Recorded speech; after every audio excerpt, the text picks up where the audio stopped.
kalabos, for today's video ay video to! Ay! Kasama natin si Renz Car. Ay, mayayain siya. So, ayun mga kalabos, tinatanong ko siya kung ano yung pangarap niya. At ano ang masasabi mo, Renz? Renz, ano ang pangarap mo?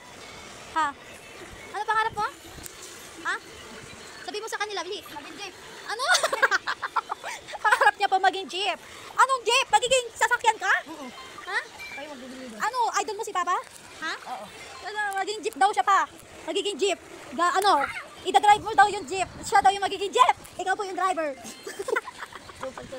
So, ayun na nga mga kalabos. Pinapanood ko siya ng mga motivational post or video. Pinaparinig ko sa kanya yung mga good, yung mga magagandang aral para malaman niya kung gaano kahirap ang buhay at malaman niya na alagaan niya ang ngipin niya. Huwag siyang matulad sa akin.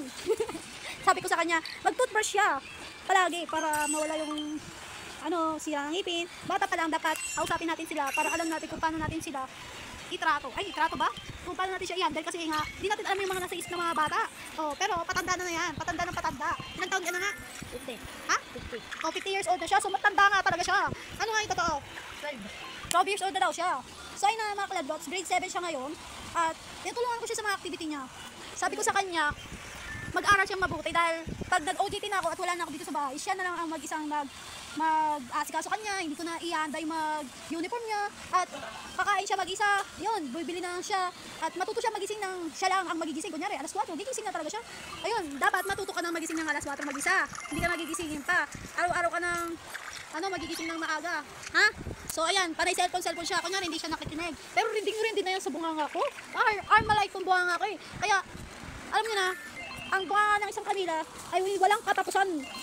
Kanina pa ako salita ng salita, kanina pa umaga. Hanggang sa natapos kami maglaba. Ayan, sinasabihan ko rin na magising sila ng maaga kasi nga, hindi sila daw nyo.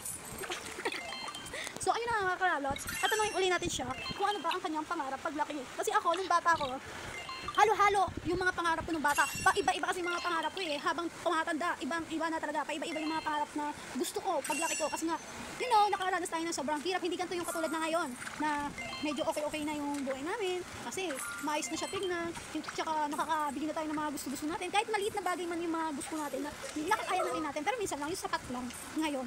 Pero, yung dati kasi, ako nung bata ako, gusto ko magka-cellphone.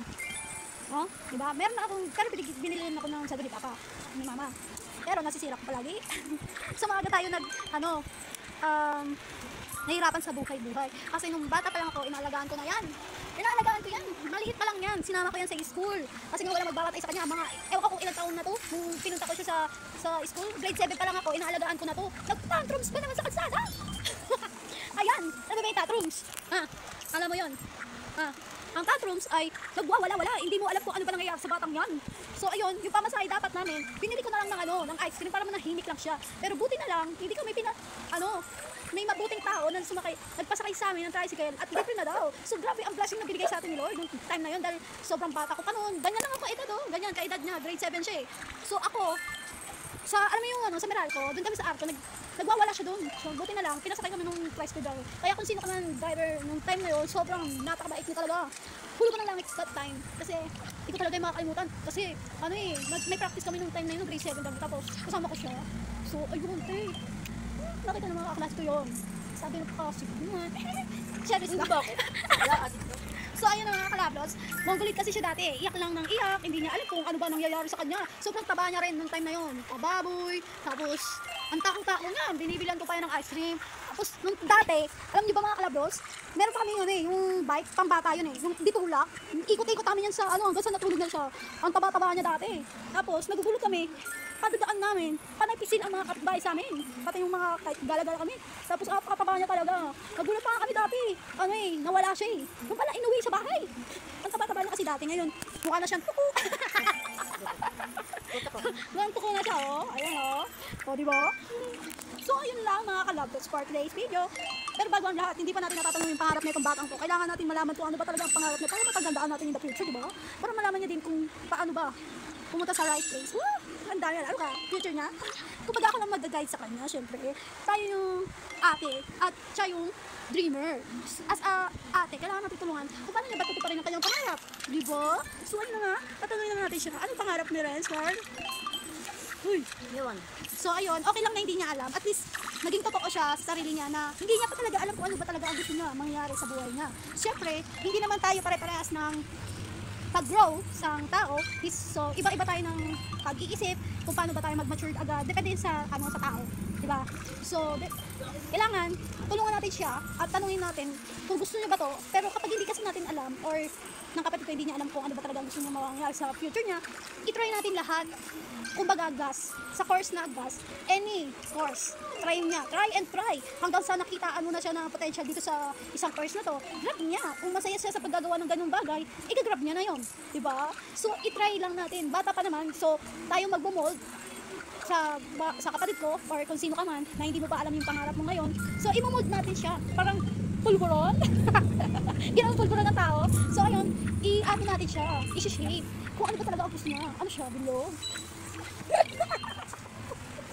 so ayun na nga mga kalabas, tulungan natin yung tao na hindi niya pa alam kung ano ba talaga ang gusto niya tahakin sa buhay. Kaya kung sino man ang mga nanonood ngayon, bata man or kung sino ka man, tulungan natin na ma-improve nila yung sarili nila at malaman nila kung ano pa talaga ang kanilang pangarap. Ano, or tanungin nila yung sarili nila, Lord, ano po ba yung purpose ko in life? Bakit ako nabuhay? Ganon ang tanungan ko nung bata ko. Ayan, no? Sabi ko sa kanya, araw-araw ko siyang tinatanong, ano ba pangarap mo, Renz? Ha? Hindi niya talaga masabi kasi nga hindi niya pa alam. So, palagi natin tanungin para malay mo, malaman niya na. Kasi nag-aaral siya mabuti. Sabi ko nga sa kanya, kapag may assignment siya, gawin niya na. So, ayun lang mga kalabdogs. I hope you like this video.